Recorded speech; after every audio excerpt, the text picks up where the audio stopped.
ഇടുക്കി അടിമാലിയിൽ സ്കൂൾ വിദ്യാർത്ഥികൾ സഞ്ചരിച്ചിരുന്ന ജീപ്പ് അപകടത്തിൽപ്പെട്ടു. അടിമാലി ചിന്നപ്പാറക്കുടിയിൽ നിന്നും വിദ്യാർത്ഥികളുമായി എത്തിയ ജീപ്പാണ് അപകടത്തിൽപ്പെട്ടത്.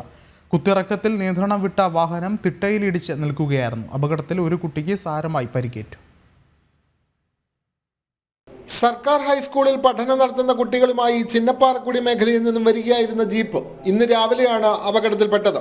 അടിമാലി ടൗണിലേക്ക് എത്തുന്ന റോഡ് കൊടും വളവുകളും കുത്തിറക്കവും നിറഞ്ഞതാണ്. ഇത്തരത്തിൽ ഇറക്കമിറങ്ങി വരുന്നതിനിടയിൽ ജീപ്പിന്റെ നിയന്ത്രണം നഷ്ടപ്പെടുകയായിരുന്നു. റോഡിൽ നിന്നും തെന്നിമാറിയ ജീപ്പ് പാതയോരത്തെ മൺതിട്ടയിലേക്ക് ഇടിച്ചു കയറി. സ്കൂളിലേക്ക് വരുന്ന വഴിക്ക് ഇവിടെ റോഡ് പണിയായിരുന്നു. റോഡ് ബ്രേക്ക് പിടിച്ചിട്ട് കിട്ടാണ്ടായിട്ട് തിട്ടിലിടിച്ച് വണ്ടി ഒരഞ്ഞ് ഫുള്ള് കുഴിയായിട്ട് കുഴിച്ചിട്ടേക്കുവാണ്. കാരണം ബ്രേക്ക് പിടിച്ചാൽ ഒട്ടും കിട്ടില്ല. മേളിൽ നിന്ന് സ്കൂൾ ട്രിപ്പായിട്ട് വരുന്ന വഴിക്ക് നമ്മുടെ കുഞ്ചിക്കാടയും കൊണ്ട് വരുന്ന വഴിക്ക് ഈ കാണുന്ന കട്ടിങ്ങിൽ വണ്ടി ടയർ പാളിപ്പോയി സൈഡ് വഴി ഇടിച്ചു വരികയായിരുന്നു. നമ്മുടെ പഞ്ചായത്തുകാരാണ് റോഡും കാര്യങ്ങളൊക്കെ ചെയ്തത്. ഇതുവരെയായിട്ടും റോഡിനുള്ളത് ഇതുപോലെ കുഴി പിടിക്കേണ്ട ആവശ്യമില്ലായിരുന്നു. ഒരു വികസനം വന്നിട്ടില്ല.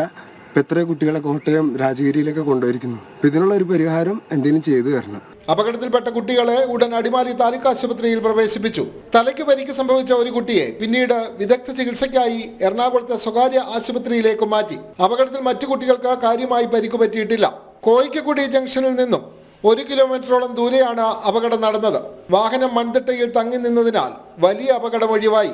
റോഡിന്റെ വശത്തെ മണ്ണെടുത്തു മാറ്റിയതിന് പിന്നാലെ ഇവിടെ ചരൽ നിറഞ്ഞതും അപകടത്തിന് കാരണമായിട്ടുണ്ട്. ജനം, ഇടുക്കി.